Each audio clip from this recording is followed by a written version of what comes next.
నమస్తే గురుగారు. నమస్కారం. గురుగారు, ఇప్పుడు జాతకాలు చూసి స్థిరపడ్డం, లేదు అంటే పుట్టిన టైముని బట్టి స్థిరపడ్డం, ఇవన్నీ మనం వింటూనే ఉంటాం. కానీ పుట్టిన రోజును బట్టి ఎలా స్థిరపడతారు, ఎప్పుడు స్థిరపడతారు అనేది తెలుసుకోవచ్చు అని చెప్తున్నారు. అది ఎలా? ఇప్పుడు అందరు ఏం చేస్తారంటే జాతకాలు చూస్తే జాతకం ప్రకారం మనకు పుట్టిన టైంను బట్టి చెప్తారు, బాగా ఉందా లేదా తెలుస్తుంది. అవును. మాక్సిమం ఏంటంటే పౌర్ణమి టైంలో పుట్టిన వాళ్ళ జాతకం బాగుంటది. ఓకే. అమావాస్య అంటే పాడ్యం నుంచి కృష్ణపక్షం అంటే అమావాస్య వచ్చే వరకు ఆ టైంలో పుట్టిన వాళ్ళకి ఏమైందంటే కొద్దిగా జాతక పరంగా కొద్దిగా మైనస్ ఉంటుంది. ఆడపిల్లలు పుడితేనే కొద్దిగా బాగుంటది, మగ పిల్లలు పుడితే కొద్దిగా కష్టంగా ఉంటది. మగ పిల్లలు పుడితే పున్నం టైంలో మగ పిల్లలు పుట్టాలి. అంటే పాడ్యం నుంచి పౌర్ణమి వరకు 15 రోజులు. చంద్రుడు తేజ్ అంటే అదే పాడ్యం నుంచి చంద్రుడు అయితే రోజు కొంత పెరుగుతూ పెరుగుతూ పెద్దగా బ్రాడ్గా అవుతాడు. అలా ఏ టైంలో మనం దశమి నాడు గాని పౌర్ణమి నాడు గాని పుడితే వాళ్ళకి తిరుగుండదు. నేను దశమి రోజే పుట్టినా. అంటే వాళ్ళు ఏం చేసినా ఈ ఫస్ట్ ఇబ్బందులు వస్తాయి కానీ ఫ్యూచర్ లో డెవలప్ అవుతారు బాగా. ఎందుకంటే దానికి ఉదాహరణ నేనే చిన్నప్పుడు చాలా ఇబ్బందులు పడ్డా.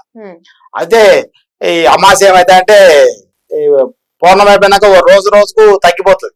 ఏది ఈ చంద్రుడు రోజు రోజుకు తగ్గిపోయి ఆ కిరణాలు అనేటి మనుషులకు అంటే పుట్టే వాళ్ళ మీద ఎఫెక్ట్ ఉంటుంది అన్నట్టు. ఇప్పుడు మన జాతకం ఎట్లుంటుంది అంటే నవగ్రహాలు నక్షత్రాలు వీటితోటే మిళితమయ్యి మన మీద ఎఫెక్ట్ ఉంటది. ఈ నవగ్రహాల సూర్యుడు చంద్రుడు ఉంటాడు. అది చంద్రుడు ఏం చేస్తాడంటే మన మనసును కంట్రోల్ చేస్తుంది. మనం ఎలా ప్రవర్తిస్తాం, ఎలా ఉంటాం, ఏ విధంగా. అయితే ఆయన క్షీణ చంద్రుడు అయితే ఒక రకంగా ఉంటది మన మైండ్.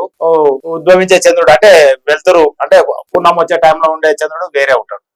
అయితే ఇట్లా దశమి నాడు గాని పౌర్ణమి నాడు గాని షష్ఠి ఇలాంటి పర్టికులర్ ప్రదేశాల్లో పుట్టిన వాళ్ళు బాగా హై లెవెల్ వాళ్ళ యొక్క జాతకం ఉంటది, వాళ్ళు బాగుంటారు.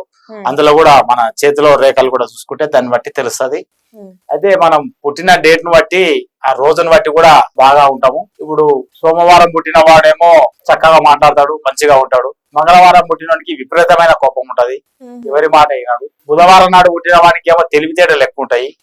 గురువారం నాడు పుట్టిన వాడేమో బయట సమాజం మీద గౌరవ మర్యాదలు ఉంటాయి, జాలి ఉంటది, దానికి పబ్లిక్ మీద జాలి.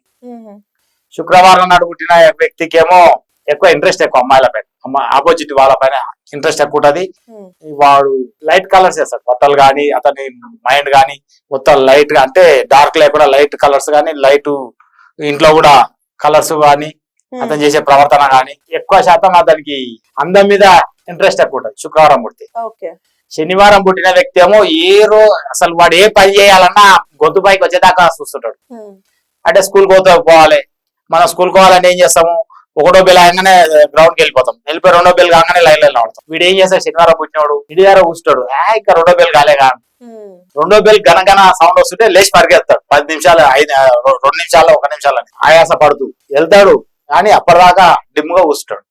వాడు ఏ పని చేయాలన్నా నిదానం ఇస్తాడు. అట్లా ఇట్లా మనం పుట్టిన డేట్ ను ఈ వారాన్ని బట్టి మన యొక్క లైఫ్ అనేది ఆధారపడి ఉంటుంది. కాబట్టి మనం పుట్టిన టైం బట్టి కూడా మన యొక్క లైఫ్ డిసైడ్ అయితే దాన్ని మనం జాతకం చూస్తే మొత్తం పరిపూర్ణంగా పుట్టినప్పుడు చనిపోయేదాకా మొత్తం చెప్పొచ్చు. ఆదివారం రోజు పుట్టిన వ్యక్తి ధైర్యవంతుడు, వాడు దేనికి భయపడడు. ఎదురుగా సింహం వచ్చి నిలబడ్డా సరే పోరాడానికి రెడీగా ఉంటాడు. అంటే వాడికి భయం అనేది ఉండదు. ఇక కొట్లాడలో ఫస్ట్ ఉంటాడు అని ఎంతకైనా చూసుకుందాం, ఏమైతే చూసుకుందాం, ఎంత కష్టమైనా చెల్లించాడు. అంటే భయం అనేది ఎరగని మనిషి ఆదివారం నాడు పుట్టిన వాడు. సూర్యుని యొక్క రోజు అది, సూర్యుడు అన్నాడు. ఈ వారాలన్నీ కూడా గ్రహాలతోటి ఉన్నాయే. ఓకే గురుగారు, థ్యాంక్ యూ సో మచ్.